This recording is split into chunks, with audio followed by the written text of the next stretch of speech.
안녕하십니까. 윈TV 위조뉴스입니다. 트럼프 대통령의 미국 우선주의 정책을 실현하기 위해 관세나 각종 제재를 무기로 활용하는 트럼프 대통령의 대외 전략이 한층 힘을 받게 될 것으로 보입니다. 보도에 전성구 기자입니다. 구스타보 페트로 콜롬비아 대통령이 도널드 트럼프 대통령의 보복 조치로 지난 26일 미국에서 추방 조치된 이민자들을 송환하기 위해 대통령 전용기를 제공하겠다고 발표했습니다. 이는 페트로 대통령의 추방 항공편 수용 거부에 대한 미국의 보복 조치에 콜롬비아가 백기를 든 것입니다. 트럼프는 폭스뉴스와의 인터뷰에서 페트로가 관세 이후 미후 전면적인 태도를 취했다고 전했습니다. 콜롬비아 정부는 성명에서 구스타보 페트로 대통령 지시에 따라 추방 비행기를 타고 입국할 예정이었던 동포들의 품위 있는 귀환을 위해 대통령 전용기를 준비했다고 밝혔습니다. 당초 미국 관리들은 트럼프 대통령이 진행 중인 추방 프로그램의 일환으로 콜롬비아 정부에 추방 항공편을 보냈습니다. 그러나 페트로 대통령은 미국이 콜롬비아 이민자들을 범죄자로 취급할 수 없다며 두 항공편의 착륙을 거부했습니다. 그러면서 그는 미국은 이민자들을 받아들이기 전에 존엄한 대우를 위한 프로토콜을 수립해야 한다고 덧붙였습니다. 이에 대해 트럼프 대통령은 콜롬비아에서 미국으로 들어오는 모든 상품에 25%의 관세를 부과하는 등 여러 가지 보복 조치를 펼쳤습니다. 그리고 미국 대통령은 일주일 후 관세가 50%로 인상될 것이라고 전했습니다. 또한 모든 콜롬비아 정부 관리와 그의 가족, 당원들에 대한 여행 금지 및 비자 취소를 명령했습니다. 트럼프는 이러한 조치는 시작에 불과하다며 우리는 콜롬비아 정부가 미국에서 강제 송환된 범죄자들의 수용과 송환에 관한 법적 의무를 부위반하는 것을 허용하지 않을 것이라고 경고했습니다. 트럼프 대통령은 트루스소셜에 방금 많은 불법 범죄자들을 태운 미국 송환 항공편 2대가 콜롬비아에 착륙할 수 없다는 통보를 받았다고 썼습니다. 그는 이어 이 명령은 콜롬비아의 사회주의자 구스타보 페트로 대통령이 내린 것으로 그는 이미 국민들 사이에서 인기가 매우 낮은 사람이라고 밝혔습니다. 지난 26일 오후 페트로는 트럼프에게 비슷한 위협을 가하며 미국산 수입품에 대한 관세를 25% 인상하라고 외교통상부 장관에게 지시했습니다. 그러나 페트로 대통령이 추방 이민자들을 위해 대통령 전용기를 제공하겠다고 밝힘에 따라 트럼프 대통령도 콜롬비아에 부과한 보복 조치를 보류하기로 결정했습니다. 윈TV 뉴스 전성구입니다. 트럼프 대통령이 미국 남부와 멕시코 사이 수역의 명칭을 기존 멕시코만에서 미국만으로 변경하라고 지시한 가운데 해당 수역 명칭이 국제적으로 혼용될 가능성이 있다고 미국 의회 조사국이 발표했습니다. 보도에 심영재 기자입니다. 도널드 트럼프 미국 대통령이 멕시코만의 명칭을 미국만으로 변경하도록 지시한 가운데 이 명칭이 국제적으로 혼용될 가능성이 있다고 미 의회 조사국 CRS가 지난 26일 발표했습니다. CRS는 관련 보고서에서 이 사례와 함께 한국의 동해와 일본의 명칭 갈등을 언급했습니다. 보고서에 따르면 트럼프 대통령의 행정명령은 지명위원회 BGN에 연방정부가 발행하는 지도와 문서에 변경된 명칭을 반영하는 지침을 마련하도록 요구한 것입니다. 하지만 CRS는 BGN에서 결정한 명칭은 연방정부의 간행물에만 적용되며 국제적 사용에는 영향을 미치지 않는다고 밝혔습니다. CRS는 이를 예로 들며 BGN은 한반도와 일본 열도 사이 수역의 표준 명칭으로 일본해를 사용하기로 결정했지만 한국은 이 명칭에 반대하며 해당 수역을 동해로 지칭하고 있다고 설명했습니다. 또한 CRS는 UN 지명 전문가 그룹이 특정 지리적 특징을 공유하는 국가들이 공통 명칭에 합의하지 못할 경우 각국의 명칭을 모두 인정한다는 결의를 채택했다고 강조했습니다. 이를 바탕으로 국제지도나 간행물에서 미국만과 멕시코만이 동시에 표기될 가능성이 있다고 전망했습니다. CRS는 BGN의 결정이 연방정부에만 강제로 의지이며 주정부나 민간기업에는 영향을 미치지 않는다고 덧붙였습니다. 실제로 구글 지도 등 주요 플랫폼에서는 여전히 멕시코만이라는 명칭을 사용하고 있습니다.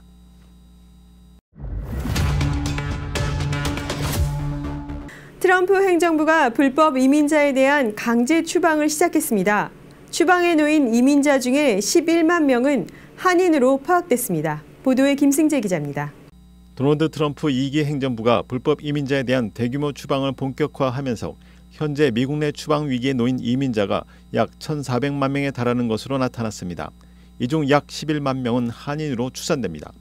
뉴욕타임즈에 따르면 2024년 기준 미국에 거주하는 추방 대상 이민자는 약 1,400만 명으로 집계됩니다. 이 중 60%는 합법적인 체류 신분을 보유하지 못한 상태이며 나머지 40%는 임시 체류 허가를 받은 상태입니다. 임시 체류 허가자는 망명 신청 대기자나 전임 바이든 행정부가 도입한 인도주의적 프로그램을 통해 입국한 이들로 구성됩니다. 그러나 이들 체류 허가가 트럼프 행정부 임기 내 만료될 가능성이 크며 트럼프 정부가 해당 프로그램을 철회하려는 움직임을 보이고 있어 법적 보호가 완전히 보장되지 않는 상황입니다. 허가 없이 체류 중인 이주민 중 가장 많은 국적은 멕시코이며 엘살바도르, 인도, 과테말라, 온두라스, 중국 순입니다. 한인 이민자는 약 11만 명으로 추산되고 있습니다. 트럼프 행정부는 불법 체류 이민자 추방에 군 수송기를 활용하며 국경 통제를 강화하고 있는 것으로 나타났습니다. 백악관 대변인은 지난 24일 수갑을 찬 이민자들이 군용기에 탑승하는 사진을 소셜미디어 X에 공개했습니다. CNN은 이민자 추방 시 항공기를 이용하는 경우 수갑을 채우는 것이 일반적이지만 군용기를 동원하는 것은 이례적이라고 보도했습니다. 윈티비 뉴스 김승재입니다. CIA 신임 국장이 중국 우한 바이러스 연구소가 코로나19 전염병의 가장 큰 원인이라고 밝혔습니다. 이에 대한 조사는 앞으로 계속될 것이라고 덧붙였습니다. 보도에 김승재 기자입니다.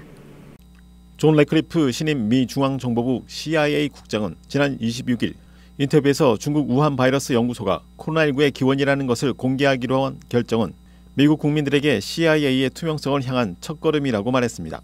그는 미국 기관에 대한 신뢰 회복의 중요성을 강조했습니다. 레플리크 국장은 그러면서 CIA는 전 세계에 엄청난 피해를 입힌 전염병의 가장 큰 원인이 우한의 실험실 사건으로 보이기 때문에 앞으로 계속 조사할 것이라고 밝혔습니다.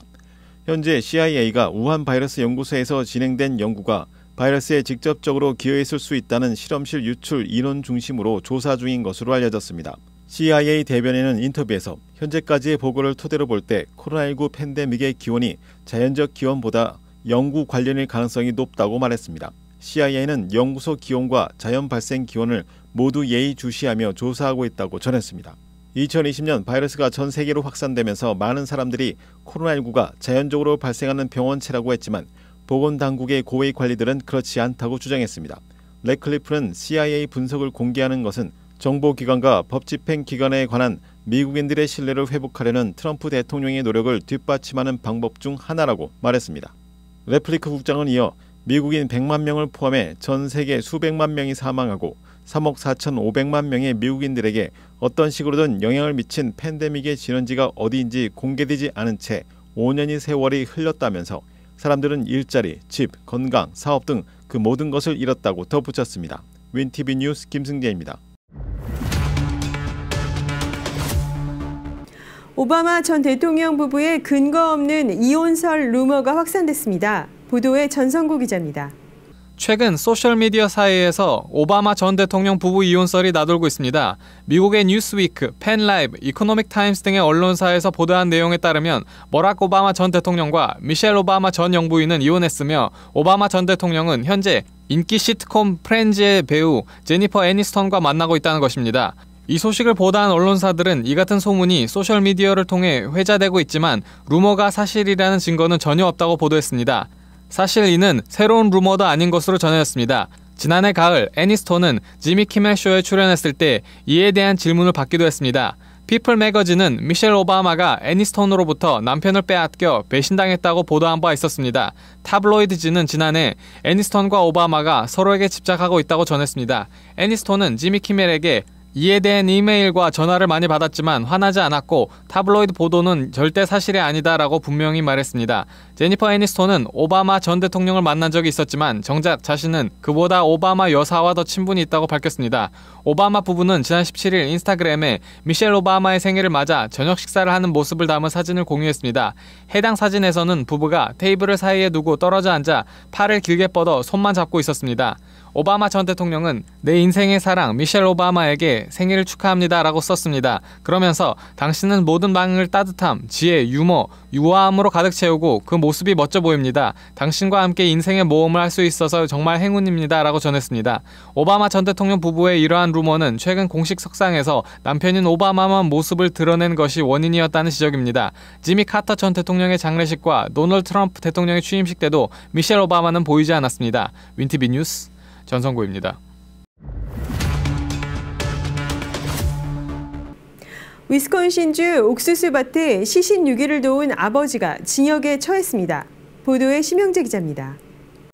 위스콘신 옥수수밭에 사구의 시신유기를 도운 혐의로 기소된 미네소타 주민 데런 오스본이 징역 16년형을 선고받았습니다. 던 카운티 법원 제임스 피터슨 판사는 목요일 오스본에게 피해자 1명당 징역 4년씩 총 16년형을 선고했습니다. 검찰에 따르면 오스본의 아들 앙투안 석스는 2021년 9월 미네소타 세인트폴에서 술을 마신 후 4명을 총으로 살해했습니다. 피해자는 자스민 스텀, 그녀의 남동생 매튜 패터스, 그녀의 남자친구 로이스 포어맨 3세, 그리고 친구 니토사 프러그 프레슬리로 확인됐습니다. 오스본은 아들의 요청으로 위스콘신 던 카운티로 따라가 시신을 옮기고 아들의 차량을 옥수수밭에 유기했습니다. 2023년 석스는 2급 살인죄로 103년형을 선고받았습니다. 오스본은 미네소타에서 받은 징역 5년형의 잔여기간과 이번 형량을 동시에 복역하게 됩니다.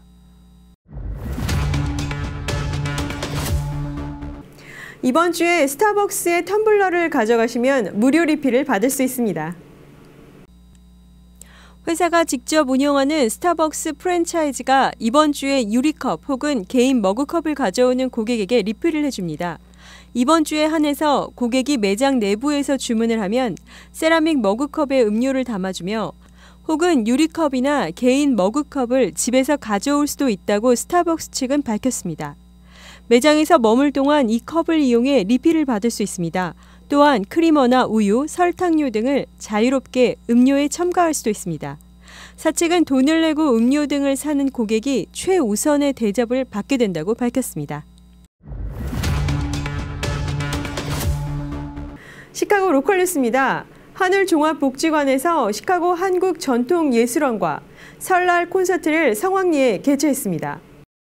2025년 설날을 맞이하여 지난 25일 하늘종합복지관과 시카고 한국전통예술원이 설날 콘서트를 개최했습니다. 하늘복지관 시카고 사무소에서 개최된 이 행사는 온라인으로 등록한 현지인과 한인 동포 가족 등 50여 명이 참석해 떡국을 먹으며 K-팩이 마련한 국악 콘서트를 관람했습니다. 김병석 시카고 한국전통예술원 대표의 사회로 대금 공연, 가야금 공연에 이어 한국의 대표적인 민요 아리랑을 배우는 시간을 가졌습니다. 아리랑,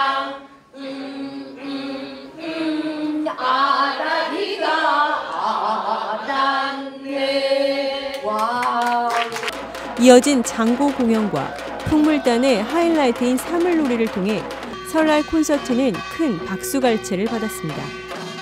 하늘종합복지관 손지선 사무총장은 차이니스 뉴이어가 아니라 한국의 설날로 소개할 수 있는 기회를 마련했으며 이번 행사는 지난 한 해 동안 재정비된 시카고 사무소에서 가진 첫 행사라 더 의미가 있다고 말했습니다. 매년 설날 행사를 하늘 시카고 그리고 북부사무소에서 진행을 해왔는데요. 올해 다시 시카고에서 우리 시카고에 사시는 한인 가족분들이 자녀분들 또 노부모님들 모시고 함께 즐길 수 있는 설날 행사를 한번 만들어 봤습니다. 지난 한 해 동안 열심히 시카고 사무소를 안팎으로 열심히 재정비를 하고 또 키친도 새롭게 확장을 하면서 처음으로 여는 이런 커뮤니티 이벤트인 것 같습니다. 그래서 많은 분들이 참석해 주셔서 이 공간을 더 많이 사용해 주셨으면 좋겠습니다. 앞으로도.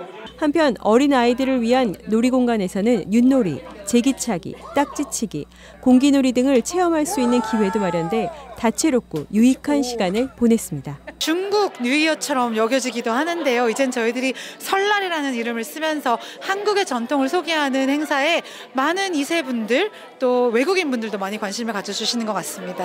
네네. 이번 한 해 동안에도 가족들과 더욱더 평안하시고 건강하시고 또 하늘이 여러분들과 항상 함께하는 한 해 되셨으면 좋겠습니다. 이번 설날 콘서트를 통해 한인 동포들과 현지인들이 함께 어우러져 한국의 전통을 체험하는 뜻깊은 시간으로 앞으로도 다양한 문화 행사를 통해 한국의 전통과 가치를 널리 알릴 수 있기를 기대합니다.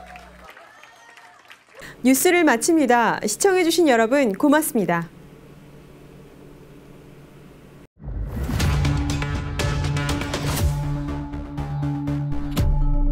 시카고 한인동포 일간지 한국일보는 전자신문으로도 배포됩니다.